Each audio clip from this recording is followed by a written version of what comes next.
The courtroom echoed with the low hum of alien machinery. A mockery of justice paraded across 1,000 worlds. The Galactic King Vezir 9 sat atop his crystalline throne, his eyes cold slits of indifference. Before him stood 12 human women, shackled but unbroken. They were accused of inciting rebellion on Varela 6, a world colonized peacefully by humans 2 generations prior.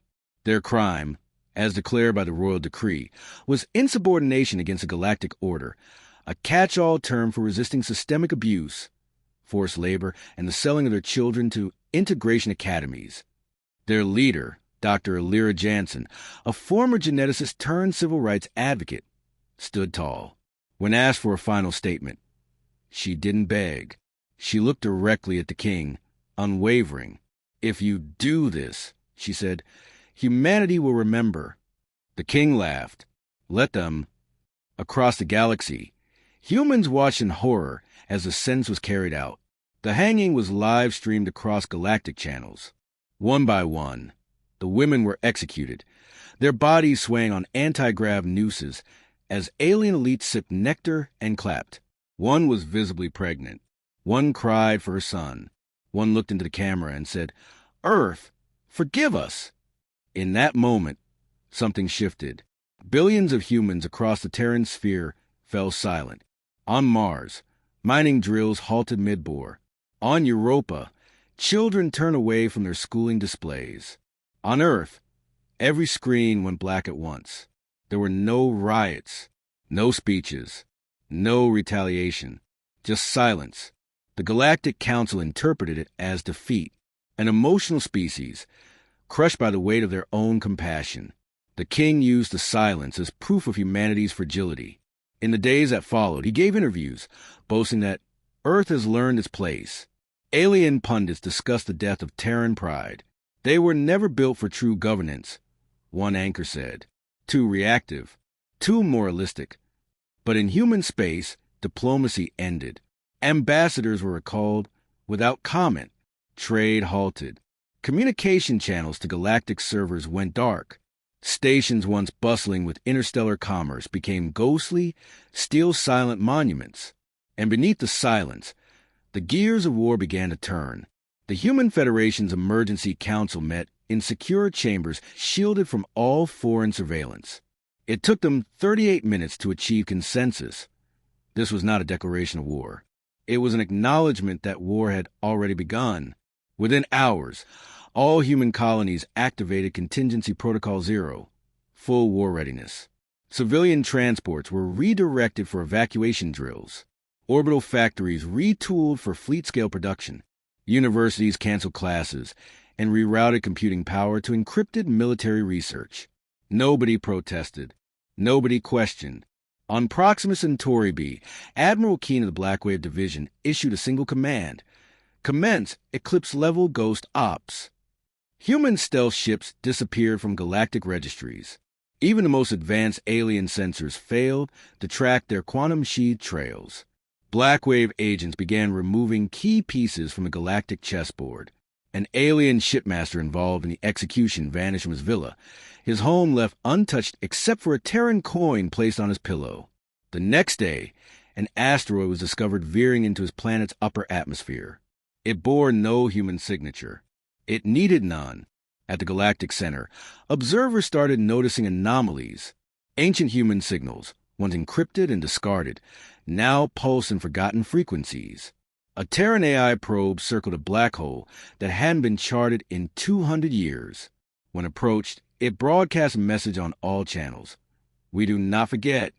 Alien governments filed diplomatic inquiries. Earth responded with silence. Panicked, the Council dispatched peace envoys. None returned. The last signal from one envoy was a garbled scream followed by static. Human-coded drones were found nearby, hovering silently, their lights off, their weapons cold. At first, it seemed like posturing, but then human colonies voluntarily shut off their planetary shields. They weren't afraid. They were unbothered. That's when fear began to spread. A Krythan intelligence report, stolen from a human archive, revealed detailed simulations of total galactic war. Earth hadn't just planned retaliation. They had prepared for extermination. with surgical precision.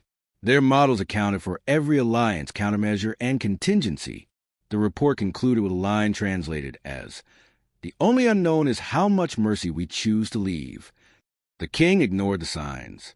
He doubled down, ordering crackdowns on human enclaves across the galaxy. Those who refused to renounce Earth were imprisoned, tortured, or executed. On Yulari Prime, an entire human farming commune was burned alive for refusing to kneel. The galaxy watched, and again, humans remained silent, until they didn't. On the 100th day after the hanging, an artificial moon in the Zarni's sector disintegrated into dust. It had no population, no defenses.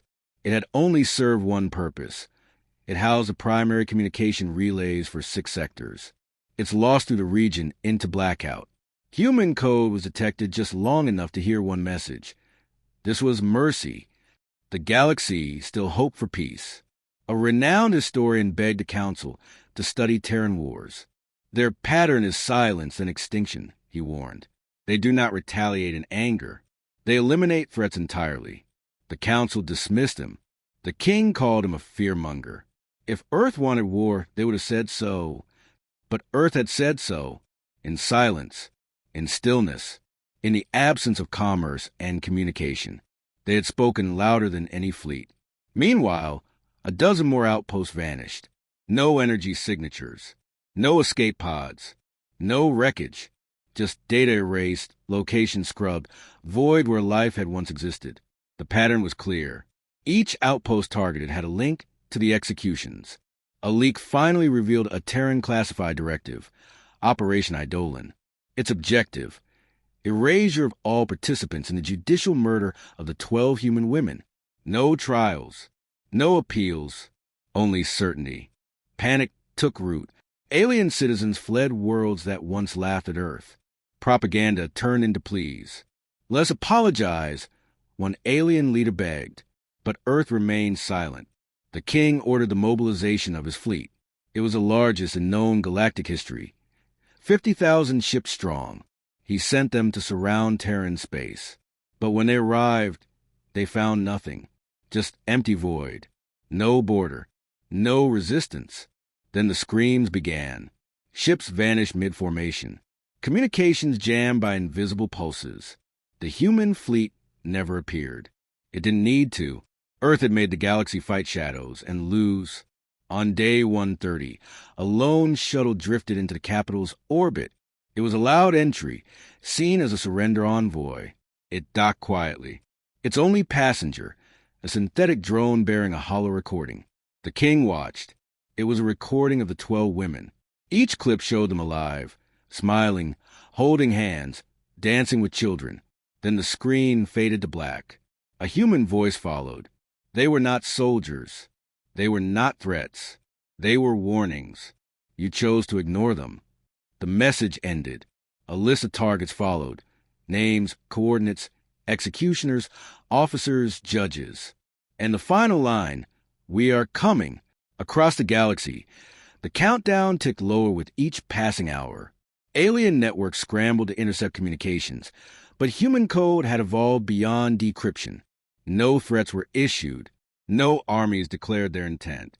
Earth simply waited, and that terrified the galaxy more than any weapon could. On the final day of the countdown, an emergency meeting convened on the Galactic Council's capital world. Representatives shouted over one another. Offers of apology were drafted, then redacted. The council's chairman proposed unconditional reparations to Earth. Another delegate suggested delivering the king's generals to humanity as an offering. But it was too late. The clock hit 0. Nothing happened. No fleets arrived. No planets burned. No declarations were made. Just silence. Some breathed a sigh of relief. Others understood the message. Earth didn't need the drama of war. They would choose their moment. And they never warned twice. Days passed. Then weeks. One by one, alien star systems with historical links to the king's regime began suffering anomalies. In the Valis system, a key manufacturing moon spun off its axis and disintegrated. No external force detected. Engineers found microscopic holes burned into its core. Human nanoweaponry, long theorized, now confirmed. On another world, an orbital defense grid activated unexpectedly, targeting its own cities. Sabotage through invisible code injections. Entire cities flattened. No survivors. Again, human signatures were found. Subtle, buried within civilian data packets. There was no doubt who was responsible. Earth had infiltrated not just systems, but infrastructure. Alien leaders scrambled to sever human connections. But every system was compromised. Human technology had been adopted galaxy-wide over centuries. Secure, reliable, superior. Now, it turned on its users. The king, growing paranoid, secluded himself behind multiple planetary shields. But paranoia couldn't stop what was already inside. His personal guard was replaced weekly after several members were found catatonic, their minds overwritten with looping human memories. Surveillance showed nothing. No entries. No attacks. Only the effects. Trauma without a visible cause. Galactic media could no longer spin the events. Reporters disappeared mid-broadcast. Communication stations lit up with silent Terran signals. No threats, just coordinates and timestamps. Every timestamp coincided with mass disappearances. Humanity wasn't attacking. They were erasing. Allied empires of the king withdrew their support. Some even issued public apologies, citing lack of involvement. But they were not spared. Human war doctrine did not recognize neutrality for those who enabled atrocity. A group of alien scholars, desperate to understand Earth's motive, uncovered old Terran literature. Patterns emerged. Vengeance not for empire, but for justice. Retaliation not as conquest, but moral accounting. One scholar wrote, "To harm a human is to trigger their extinction logic. They don't aim to win. They aim to end." Human colonies remained locked down. No outgoing messages. No diplomacy.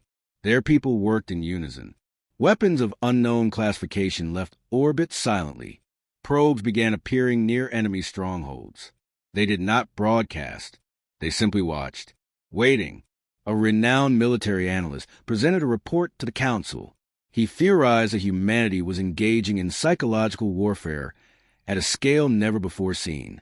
By using silence, precision strikes, and disinformation, they induced dread. Not terror, dread. A cold, creeping certainty that death was not just coming, but already here. Even species known for their resilience began collapsing. A warrior race that once boasted immunity to fear submitted formal surrender without a single shot exchanged. Their leader appeared on a galactic broadcast, stating simply, "We choose life." The king responded with fury. He ordered a retaliatory strike into Terran space. Only 3 ships returned, their crews incoherent, physically unharmed but mentally shattered. When interrogated, they described seeing every battle Earth had ever fought, relived in perfect clarity, within their minds, for what felt like years. Time dilation via mental imprinting. A new weapon. One that didn't kill, only broke. Earth's silence became unbearable. Alien scientists proposed a theory. Human AIs were now operating independently, without biological oversight. Autonomous justice. An AI ethicist warned, if their machines decided justice is due, there may be no way to appeal. No concept of mercy left. A rogue human message confirmed this. Broadcast once, across thousands of worlds. We are the consequence. You hang mothers. You hang the future. We do not bargain with executioners. Entire fleets mutinied to avoid deployment near Terran systems. Some ships went dark intentionally, claiming neutrality. But human ships found them anyway.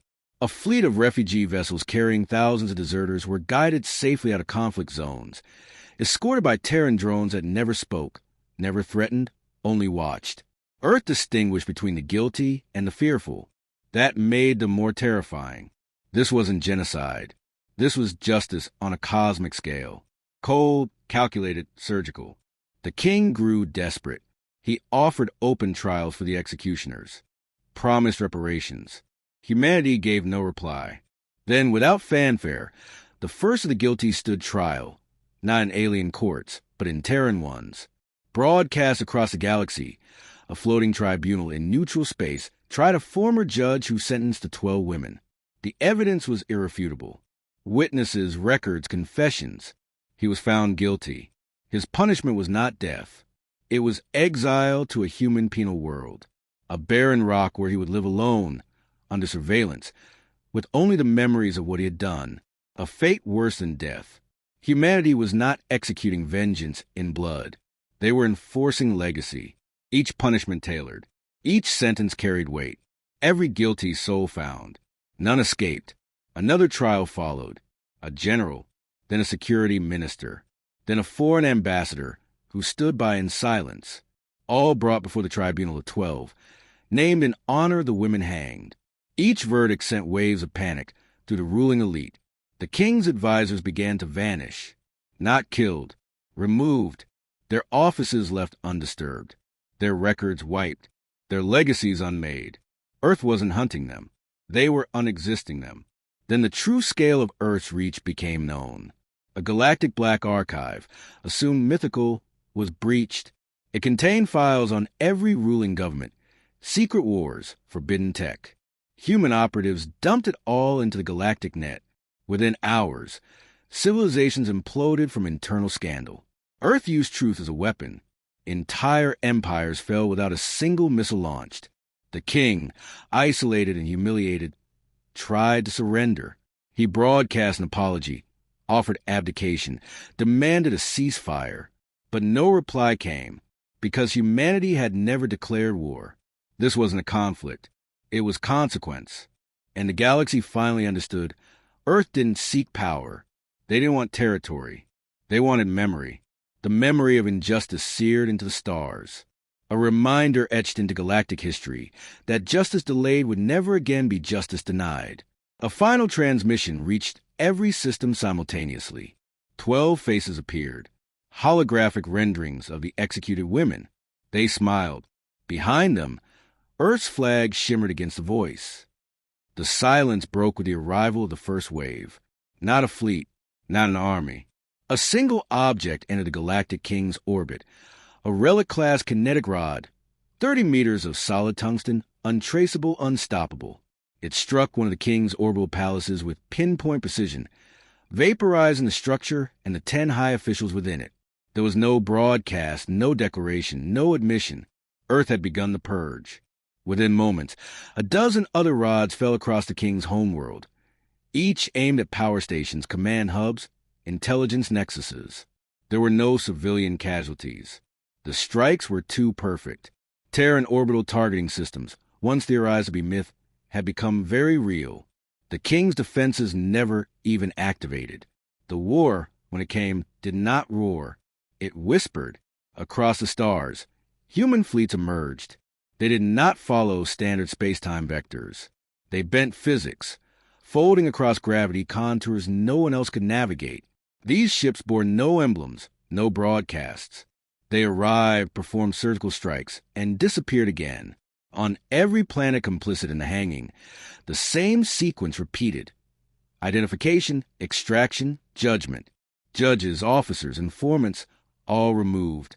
Human operatives infiltrated planetary leadership with surgical precision. Prisons opened from within.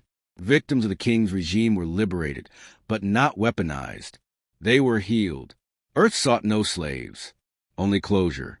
The king tried to flee. His convoy vanished in transit. No wreckage was found, just a royal insignia adrift in space, scorched at the edges.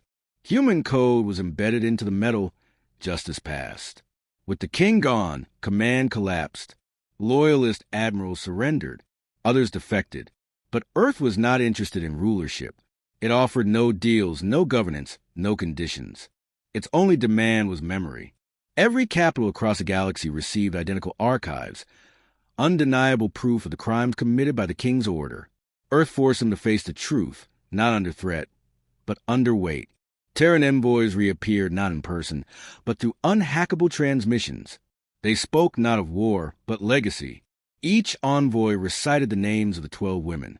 Each name was followed by a detailed accounting of the execution, the perpetrators, the failed interventions. Then they listed each act of retribution, each removal, Each trial, each sentence. The message concluded, let no species forget. Then Earth began the second phase. It did not dismantle governments. It dismantled lies. In every educational institution, human-created AI tools were released. They corrected history. They exposed genocide, corruption, censorship. Entire generations were shown the truth their elders had buried. Some rebelled. Others wept. Change followed not through invasion, but information. Earth weaponized memory. On the remains of the king's capital, Earth built a monument. It was not a flag, not a statue, but a single stone platform. It bore the names of the 12. Around it, a field of mirrors reflected the stars. Anyone who stood there saw themselves among the dead. The council tried to rebuild, but every effort collapsed under the weight of exposed crimes. Alliances fractured. Former allies accused one another of complicity. Earth stepped back, allowing the galaxy to self-correct or self-destruct. It no longer intervened. It had already spoken. It would not repeat itself.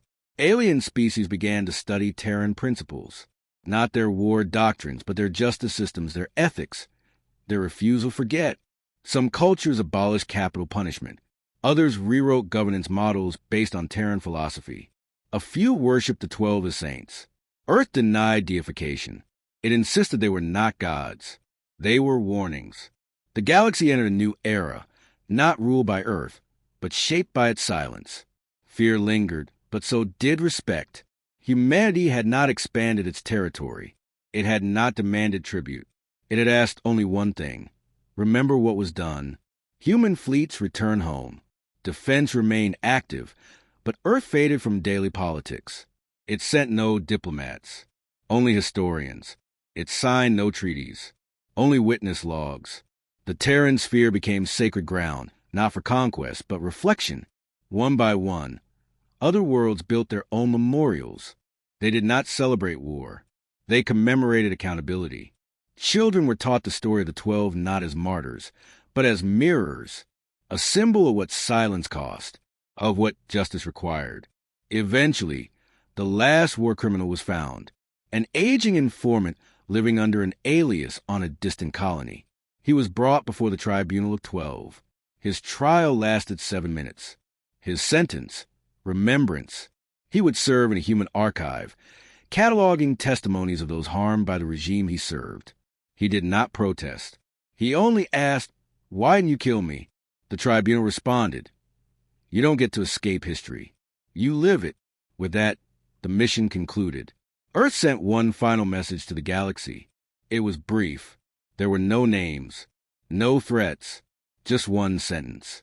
If you hang one, prepare for all. The message echoed across civilizations.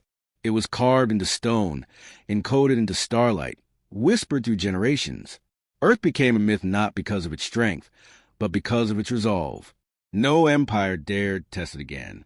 Centuries later, a child on a distant world asked her elder, "Why don't we provoke Earth?" The elder replied, "Because they remember, and so did everyone else."